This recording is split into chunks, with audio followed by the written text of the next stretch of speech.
Slash tires? Sounds a bit extreme. Meg regrets showing Coach Jenny how fast she could run during phys ed class. She saw something she liked, asked Meg to run, and now she wants her to race at the state championships. From a virtual nobody to glorified jock almost overnight. New friends, bitter rivals, and rumors abound. Why Meg? Why does she get a free ticket? She never practiced, sucked up, or took diet pills to keep her weight in check. Why her? What makes her so special? The idea of a free ticket makes Meg laugh. No free ticket for her. She's always loved to run, just not in an organized way. And she's quite certain she put more hours into her passion than anyone else on the team. The team dresses Meg up in a bandit costume with black and white stripes like a criminal in a silent film. It's so stupid she wants to scream. Two team members argue over the costume and finally decide on dropping the cliché bandit look for a more contemporary supervillain costume. They make a mask and tell her to slash tires near the police station. Then they exchange anxious looks with one another. Sounds less like initiation and more like a way to get her off the team and into a prison cell.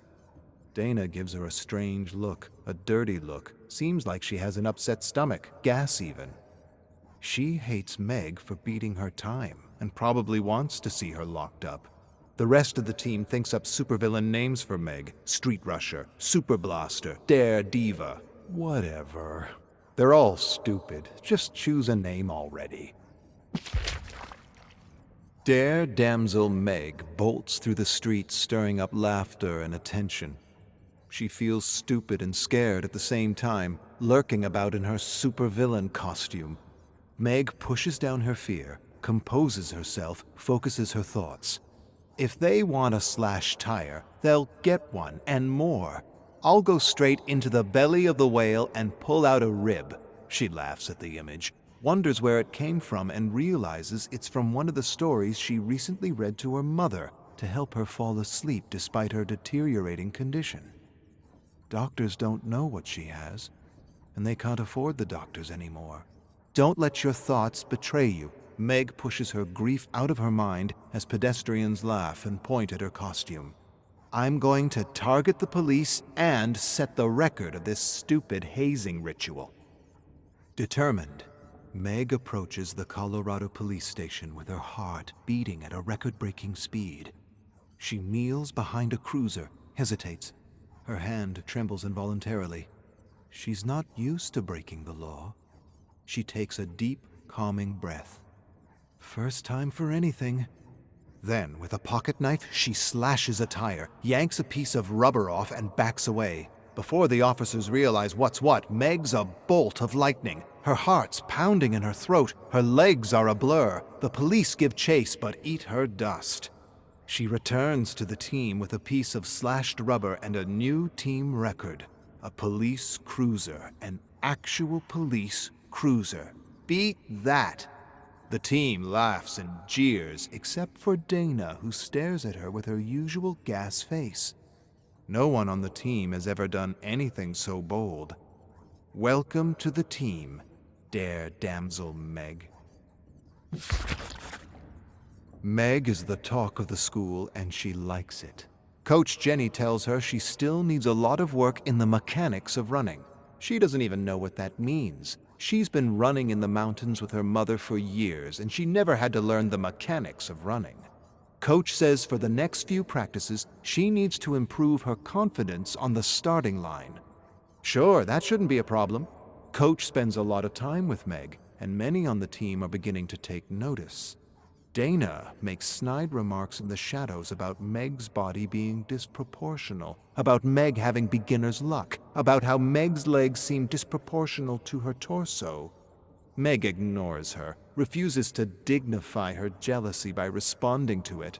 Dana gets no reaction from Meg as she talks about how her thighs are just a bit too thick for running. Dana gives her that stupid gas face. Meg glares at Dana with a flood of expletives she wants to unleash. "You'll eat my dust soon enough, wench!" Meg suppresses her anger and smiles politely, thanking the wench for her concern. telling her she's confident her so-called disproportional body and thick thighs will prove advantageous at the championship. Meg begins her long walk home after an exhausting yet exhilarating practice. She holds her lucky piece of tire in her hand, though she doesn't really believe in luck. She hears her mom's voice rattle in her brain. The only luck you get is the luck you make. And yet, the piece of tire kind of looks like a horseshoe. Coincidence? Probably. She admires her lucky slice of tire and starts when she hears a twig snap behind her. Before she realizes what's happening, she's thrust to the ground by a shadowy figure who stomps on her ankle. Terrible pain shoots up her spine, and she screams for help as the shadow bolts away. Meg screams in agony as she desperately scrambles to her feet. As soon as her wounded foot touches the ground, another sharp pain rushes through her like wildfire, and she collapses. She closes her eyes, gathers herself, suppresses her pain, and reaches around for something, anything, to support her weight.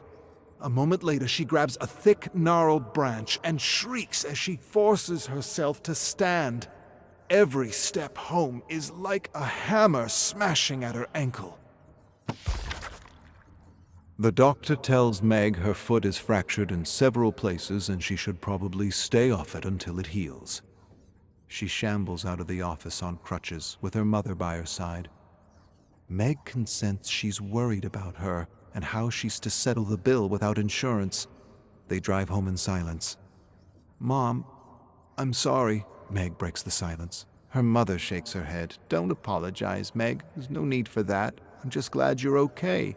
Could have been a lot worse."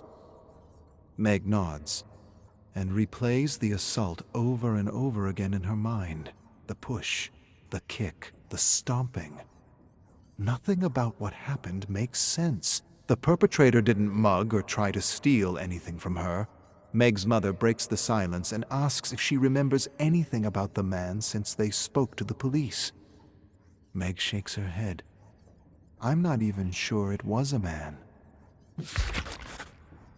Meg confides in her mother at the kitchen table. She's convinced Dana arranged for someone to wound her to discourage her from running. Anger overwhelms her and she says things she wouldn't normally say. "I want her dead. I want to crush her like a bug. I want her to burn in fucking hell. I would have won that race." Her mother listens to her without judgment and waits for her to calm down. "You're very upset and I understand, but don't. Don't stoop to her level. Don't let her turn you into what you're not. You want revenge? Best revenge is success. Let her know you're the best, even at your worst, and that will be her worst freckin' hell." Meg narrows her eyes on her mother. Her mother squeezes her hand. "If you think you're beaten, you are. If you think you can't, you can't. Life's battles aren't won with speed and strength, but mind and will." Tears fill Meg's eyes, not because of her mother's advice, but because she knows her mother's days are numbered, and this is probably one of their last be-positive pep talks. Her mother hands over a box she pulls from under the table. Meg lifts the lid to reveal a black dress unlike anything she's ever seen or worn. Before she can say anything, her mother laughs. "Not only will you win, but you'll be the jewel of the after-party." Meg feels a lump growing in her throat. "Don't lose all your strength focusing on the negative." Her mother used to be a competitive tennis player. All Meg heard growing up was stories about Billie Jean King. Meg waits for the listen-to-win pep talk she's heard so many times she's lost count. Her mother relates how she would listen to a radio broadcast of King's game to steer her mind away from fear and negativity. Fill your brain with success so there's no room for anything else. She's prepared a special mix for Meg on her pod. Meg takes the pod and stares at it a moment. A long moment. Then she leaps across the table and embraces her mother and never wants to let go. Meg listens to a radio broadcast as she enters school. Fastest runner ever. The Buckeye Bullet taking the gold at the Olympics despite every mental and physical obstacle leveled against him.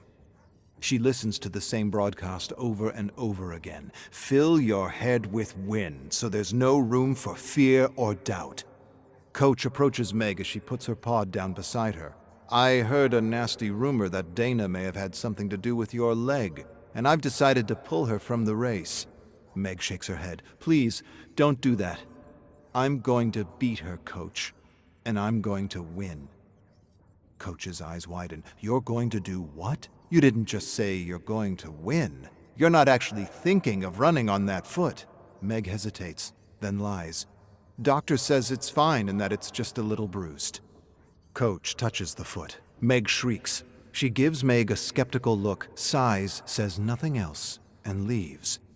Dare Damsel Meg grabs her pod, raises the volume of the broadcast, and fills her mind with greatness as the Buckeye Bullet makes the dictator eat his dust.